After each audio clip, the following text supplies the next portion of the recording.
بسم اللہ الرحمن الرحیم۔ نبوت اسلامی نظریہ کائنات کا تیسرا اہم رکن ہے اور حضرت محمد صلی اللہ علیہ وآلہ وسلم سلسلہ نبوت کی آخری کڑی ہیں، یعنی حضرت محمد صلی اللہ علیہ وآلہ وسلم کے بعد کوئی نبی یا کوئی رسول یا کوئی ایسا انسان قیامت تک نہیں آئے گا جس پر وحی نازل ہوتی ہو۔ حضرت محمد کی آخری کی کتاب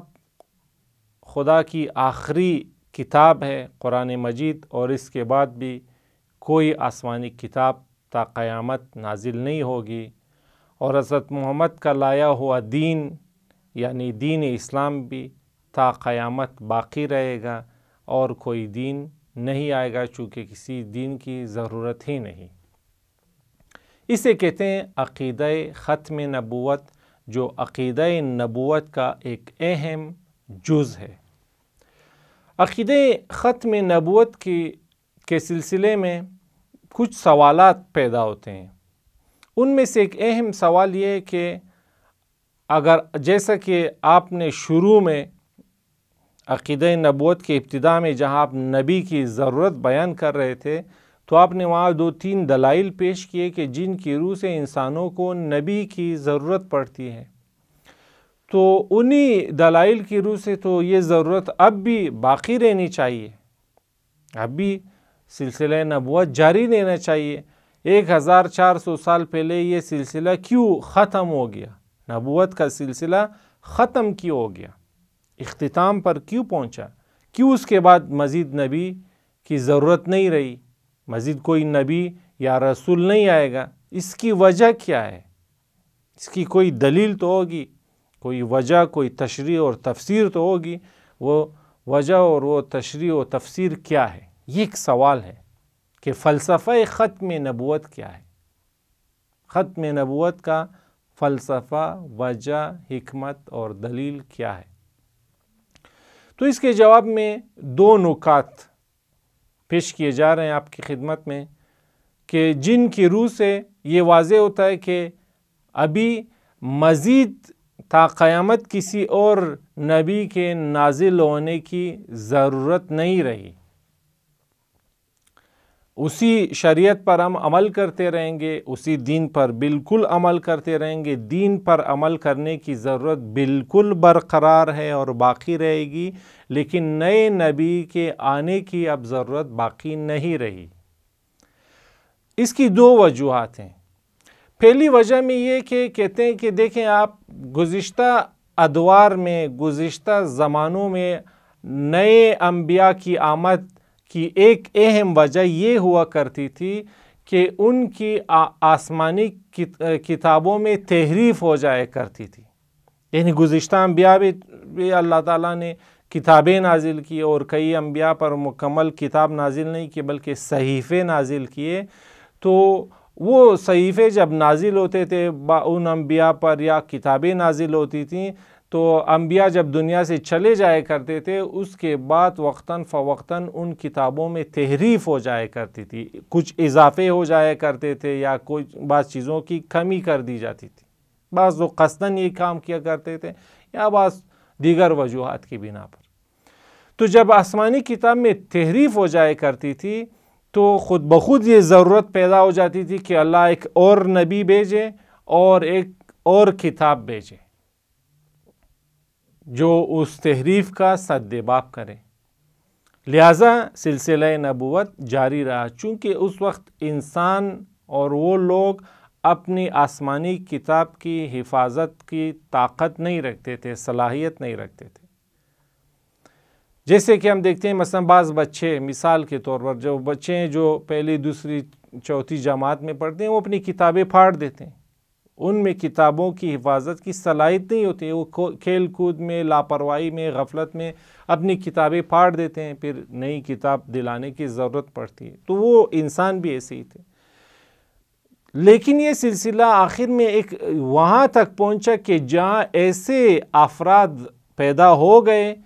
کہ جو اس کتاب کی حفاظت کر سکتے تھے،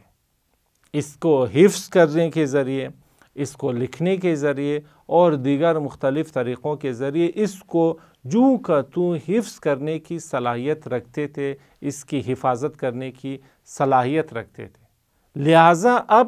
مزید ضرورت نہیں رہی کہ اور مزید کوئی نبی آئے تاکہ وہ تحریف شدہ کتاب کی غلطیاں نکالے اور اسے کمپلیٹ کرے، ضرورت ہی نہیں تھی۔ اب ایسے انسان پیدا ہو چکے تھے جو اس آسمانی کتاب کو محفوظ برقرار رکھ سکیں۔ بس اس لحاظ سے جو وجہ باعث بنتی تھی کہ گزشتہ زمانوں میں نئے انبیاء آئیں، اب وہ ضرورت باقی نہیں رہی، لہٰذا اب نیا نبی بھی نہیں آئے گا۔ دوسرا نقطہ اس سلسلے میں یہ کہ گزشتہ ادوار میں انسانوں کی آبادیاں کم ہوا کرتی تھی، آبادی کم ہوتی تھی تو ان پر جو شریعت نازل ہوتی تھی وہ بھی اسی آبادی اور ان کے مسائل کو دیکھتے ہوئے ایک مختصر شریعت ہوا کرتی تھی، اور بعد میں جب آبادی بڑھ جایا کرتی تھی، مسائل بڑھ جایا کرتے تھے، مسائل پیچیدہ ہو جایا کرتے تھے، تو نئی شریعت کی ضرورت پڑتی تھی تاکہ وہ نئے مسائل کو مخاطب کر کے ان کا رائے حل پیش کرے، اور اسی طرح یہ سلسلہ برقرار رہا یہاں تک کہ حضرت محمد صلی اللہ علیہ وآلہ وسلم کا زمانہ آ گیا کہ جس زمانے میں اتنے آبادی بڑھ چکی تھی دنیا کے اور اتنے مسائل تھے کہ اگر ان کے لیے کوئی شریعت بیان کر دی جاتی تو وہ تا قیامت انسانوں کے لیے کافی ہوتی۔ ایک ایسا زمانہ آ گیا کہ جس طرح ہم مثال دیتے ہیں، مثلا دیکھیں کہ بعض اوقات ایک انسان کو کسی ایڈریس کا پتہ نہیں ہوتا تو وہ کسی سے پوچھتا ہے کہ فلاں جگہ کہاں ہے، تو لوگ اسے سمجھاتے ہیں کہ مثلا وہ سامنے جو روڈ نظر آ رہا ہے وہاں چلے جاؤ، اس کے بعد فلاں روڈ پہ چلا جانا۔ تو وہ وہاں جب پہنچتا ہے پھر کسی سے پوچھتا ہے کہ اب یہاں سے مثلا میں نے اپنے ہدف تک پہنچنے کے لیے کہ کون سا راستہ اختیار کرنا ہے، پھر اس سے کوئی اور گائیڈ کرتا ہے، پھر وہ راستہ طے کرتا ہے، اسی طرح پوچھتے پوچھتے۔ لیکن بعض اوقات ایک انسان اتنا اس مقام پر پہنچ جاتا ہے کہ اسے مکمل نقشہ دے دیتے ہیں کہ آپ یہ نقشہ دیکھتے ہوئے خود پہنچ جائیں، کمپلیٹ نقشہ دے دیتے ہیں، تو اس کے بعد پھر اسے بار بار پوچھنے کی ضرورت نہیں رہتی، وہ خود وہ نقشہ دیکھتے ہوئے اپنے مقام و منزل تک پہنچ جاتا ہے۔ تو شریعت میں بھی یہی بات تھی، گزشتہ ادوار میں افراد کم ہوا کرتے تھے، آبادی کم ہوا کرتی تھی، مسائل کم ہوا کرتے تھے، اس لیے اسی لحاظ سے ایک مختصر شریعت نازل ہوتی تھی۔ بعد میں جب مسائل بڑھتے تھے، آبادی بڑھتی تھی تو نئی شریعت کی ضرورت پڑ جایا کرتی تھی، اور یہ سلسلہ جب حضرت محمد صلی اللہ علیہ وسلم کے زمانے تک پہنچا تو مسائل اتنے پیچیدہ ہو چکے تھے کہ جہاں اللہ تعالیٰ نے دیکھا کہ اب جو شریعت نازل ہو رہی ہے وہ تا قیامت تمام مسائل کا جواب دے سکتی ہے، اللہ تعالیٰ اپنے علم غیب سے جانتا تھا، لہٰذا انہوں نے وہ مکمل شریعت حضرت محمد صلی اللہ علیہ وسلم پر نازل کی کہ جو قیامت تک کے مسائل اور سوالات کا جواب دے سکتی تھی، لہٰذا حضرت محمد کو خاتم النبیین قرار دے دیا گیا کہ اب اس کے بعد اور کوئی نبی نہیں آئے گا۔ اور تیسرا نقطہ اس میں یہ بھی آپ اضافہ کر لیں کہ گزشتہ ادوار میں جو انسان رہتے تھے ان میں ذہنی طور پر بھی یہ صلاحیت نہیں تھی کہ انہیں فارمولے اور قانون دے دیا جائے اور ان سے کہا جائے کہ اب اس قانون کے مطابق تم نے خود زندگی گزارنی ہے، اس قانون سے تم نے خود نئے مسائل کا جواب تلاش کرنا ہے۔ ان کے اندر یہ صلاحیت نہیں تھی۔ جیسے بچے جب چلنا سیکھتے ہیں تو شروع میں انہیں ضرورت ہوتی کہ کوئی بڑا ان کا ہاتھ پکڑ کے انہیں سہارا دے اور انہیں چلنا سکھائے، تو شروع میں بچے اسی طرح گرتے پڑتے سہاروں کے ذریعے چلتے ہیں، لیکن آہستہ آہستہ وہ بڑے ہو جاتے ہیں، ان کی صلاحیت اور طاقت اس حد تک ہو جاتی کہ اب انہیں کسی سہارے کی ضرورت نہیں ہوتی، وہ خود چلتے پھرتے رہتے ہیں۔ شریعت میں بھی یہی بات تھی۔ گزشتہ ادوار میں، تاریخ کے ان زمانوں میں انسانوں میں وہ صلاحیت نہیں تھی کہ اللہ انہیں کوئی مکمل قانون دے دیتا اور وہ اس قانون کے مطابق خود مسائل کا جواب تلاش کرتے، ان میں صلاحیت نہیں تھی، ان کو ہمیشہ ایک نبی کی ضرورت تھی۔ پھر اس میں پچھلے دو نکات کا بھی اضافہ کر لیں کہ آبادی بھی کم ہوا کرتی تھی، انہیں ضرورت بھی نہیں ہوتی تھی نئے مسائل کی، لیکن یہ سلسلہ کرتے کرتے حضرت محمد صلی اللہ علیہ وسلم کے زمانے تک جب پہنچا تو ہم دیکھتے ہیں کہ ایسے افراد پیدا ہو گئے کہ جو حفظ کرنے کے ذریعے اس کتاب کو محفوظ بھی رکھ سکتے ہیں، اور ان میں اتنی صلاحیت پیدا ہو چکی ہے کہ وہ اس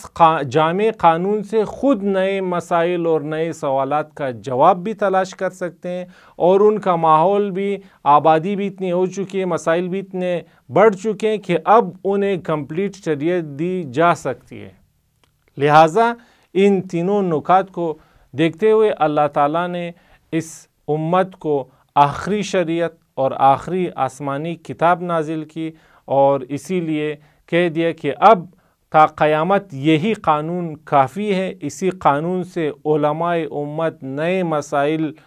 کا حل تلاش کر سکتے ہیں، نئے سوالات کا جواب بھی حاصل کر سکتے ہیں۔ لہٰذا اب مزید کسی نئی شریعت کے نزول کی ضرورت ہی باقی نہیں رہی، کہ کسی نئے نبی کی آمد کی ضرورت ہی باقی نہیں رہی، لہٰذا کوئی نبی نہیں آئے گا۔ حضرت محمد صلی اللہ علیہ وآلہ وسلم تا قیامت نبی ہیں اور خاتم النبیین ہیں، لہٰذا عقیدہ ختم نبوت مسلمانوں کا ایک اٹل عقیدہ بن چکا ہے۔ والسلام علیکم ورحمۃ اللہ وبرکاتہ۔